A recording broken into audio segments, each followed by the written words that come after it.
Hello दोस्तों। अगर हम किसी से ये पूछें कि ज़िंदा रहने के लिए किन चीज़ों की ज़रूरत होती है तो लोग कहेंगे एयर यानी कि ऑक्सीजन और पानी। ये दोनों चीज़ें ह्यूमन बॉडी को फंक्शन करने के लिए बहुत ही ज़रूरी होती है। लेकिन अगर हम साइंटिफिकली देखें तो ऑक्सीजन सबसे ज़्यादा ज़रूरी है। एक ह्यूमन बॉडी को 1 से 2 मिनट तक अगर ऑक्सीजन ना मिले तो उसकी मौत भी हो सकती है। ऑक्सीजन बहुत ही बेसिक केमिकल एलिमेंट है ऑल लिविंग क्रिएचर्स के लिए। आइए आज की इस वीडियो में हम जानने की कोशिश करते हैं कि जो एयर हम इनहेल करते हैं उसमें कितना ऑक्सीजन होना चाहिए और क्या होगा अगर एयर में 70% ऑक्सीजन हो जाए तो, और क्यों WHO की लिस्ट में दिल्ली एनसीआर वर्ल्ड के वर्स्ट एयर क्वालिटी इंडेक्स में है। साल था 1979 जब दिल्ली एनसीआर के लोग चैन की सांस लिया करते थे।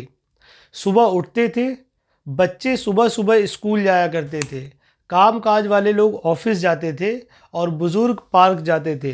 सबके लिए एक बहुत ही अच्छी बात थी कि सब एक हेल्दी इन्वायरमेंट में सांस लेते थे। 1979 में दिल्ली की AQI गुड की कैटेगरी में आती थी, लेकिन उसके बाद दिल्ली में पोल्यूशन बढ़ने लगा, जिसके बाद गवर्नमेंट को भी ये एहसास हो चला था कि आगे जाकर दिल्ली की एयर क्वालिटी ऐसी नहीं रहेगी। दिल्ली की हवा को साफ रखने के लिए 1981 में air prevention and control of pollution act बनाया गया, लेकिन दिल्ली की हवा साफ होने के बजाय ख़राब होती चली गई। 1996 आते आते दिल्ली की एयर क्वालिटी इतनी ख़राब हो गई कि सुप्रीम कोर्ट ऑफ इंडिया को इंटरफेयर करना पड़ा।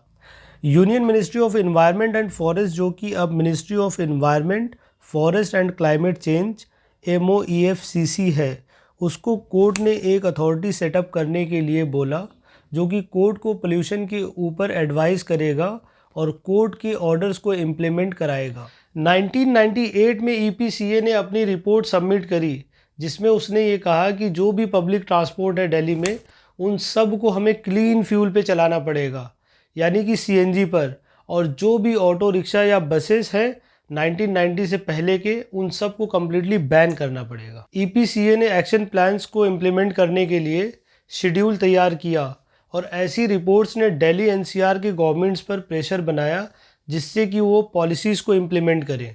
अगर हम पिछले कुछ सालों से देखें तो दिल्ली NCR की हालात इतने ख़राब हो जाते हैं कि हज़ार्डस एयर क्वालिटी की वजह से केजरीवाल सरकार को दिल्ली के स्कूल्स तक बंद करने पड़ जाते हैं। लेकिन ऐसा नहीं है कि एयर क्वालिटी इंडेक्स को हम कभी इम्प्रूव ही नहीं कर सकते और साफ़ हवा एक सपना ही रह जाएगा। ऐसा बिल्कुल मुमकिन है। हमें सिर्फ थोड़े बेहतर पॉलिसीज़ और टेक्नोलॉजी का इस्तेमाल करना होगा और हम अपने पड़ोसी देश चाइना और बाकी देशों से भी कुछ सीख सकते हैं और भारत की हवा को भी फिर से स्वच्छ बना सकते हैं। आइए देखते हैं कि दुनिया के उन देशों ने कैसे और कौन कौन से मेजर्स लेकर अपने देश की एयर क्वालिटी को इम्प्रूव किया है। सबसे पहले हम बात करते हैं चाइना की। चाइना ने वर्टिकल फॉरेस्ट की स्ट्रैटेजी को अपनाया नानजिंग में।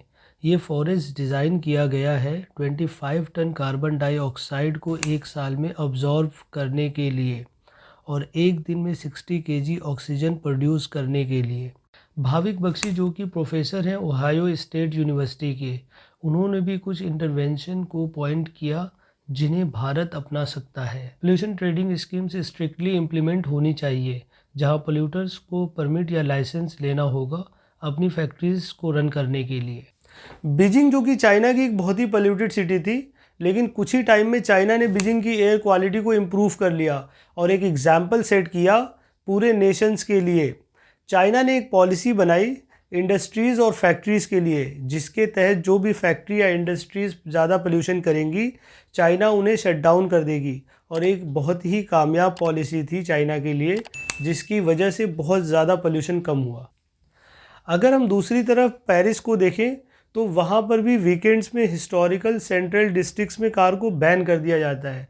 और अगर दोस्तों आपको यहाँ पर याद हो तो दिल्ली में भी 2 साल पहले ऑड इवन के रूप में कुछ ऐसा ही हुआ था पोल्यूशन को कंट्रोल करने के लिए। पेरिस में पब्लिक ट्रांसपोर्ट को फ्री कर दिया जाता है जब पोल्यूशन ज़्यादा होने लगता है और कार बाइक के शेयरिंग को इनकरेज किया जाता है।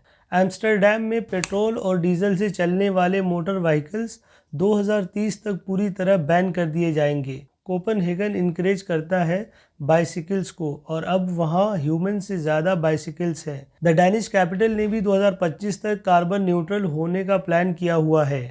इंडोनेशिया की जम्बी सिटी ने एक इमिशन मिटिगेशन प्लान को अप्रूव किया है, जिसके तहत मीथेन को रिड्यूस किया जाएगा, वेस्ट को बर्न करने पर बैन लगाया जाएगा और पेड़ पौधे लगाने के लिए लोगों को इनकरेज किया जाएगा। दोस्तों, आउटडोर एयर पोल्यूशन एक जानलेवा समस्या है, इंसानों के लिए भी और इन्वायरमेंट के लिए भी। WHO की एक रिपोर्ट के मुताबिक हर साल 3.7 मिलियन प्रीमेच्योर डेथ्स हो जाती हैं सिर्फ बैड एयर क्वालिटी की वजह से। Urbanisation, transportation, industrialisation, power generation और यहाँ तक कि एग्रीकल्चरल एक्टिविटीज़ भी एयर पोल्यूशन को बढ़ावा देती हैं, क्योंकि ये सभी हवा में टॉक्सिन्स रिलीज़ करती हैं। देखा जाए तो सबसे ज़्यादा एयर पोल्यूशन फार्म के वेस्ट को जलाने से और फैक्ट्रीज से होता है। इन सोर्सेज से होने वाले पोल्यूशन को गवर्नमेंट के रेगुलेशन से और गवर्नमेंट के पॉलिसीज से ही रोका जा सकता है। सेंट्रल गवर्नमेंट को उन देशों से सीखना चाहिए जिन देशों ने पोल्यूशन को कंट्रोल किया है, और सिर्फ पॉलिसी बना देने से पोल्यूशन कंट्रोल नहीं होगा। पॉलिसी बनाने के बाद गवर्नमेंट को स्ट्रिक्टली उन पॉलिसीज़ को इम्प्लीमेंट करना चाहिए, ताकि आम जनता पर भी उसका प्रेशर बने और वो रूल्स को फॉलो करें, ताकि पोल्यूशन कम हो और हम अपने गोल को अचीव कर। एयर पोल्यूशन को कंट्रोल करने के लिए इंडिया में और ख़ास करके दिल्ली में दिल्ली गवर्नमेंट और सेंट्रल गवर्नमेंट को मिलकर एक पॉलिसी बनानी चाहिए, और सेंट्रल गवर्नमेंट को उन स्टेट से बात करनी चाहिए जो दिल्ली से लगे हुए हैं, क्योंकि उन्हीं स्टेट्स में फार्मिंग होती है, और जब फार्मर्स अपने फार्म के वेस्ट को जलाते हैं तभी वो हवा दिल्ली में आती है।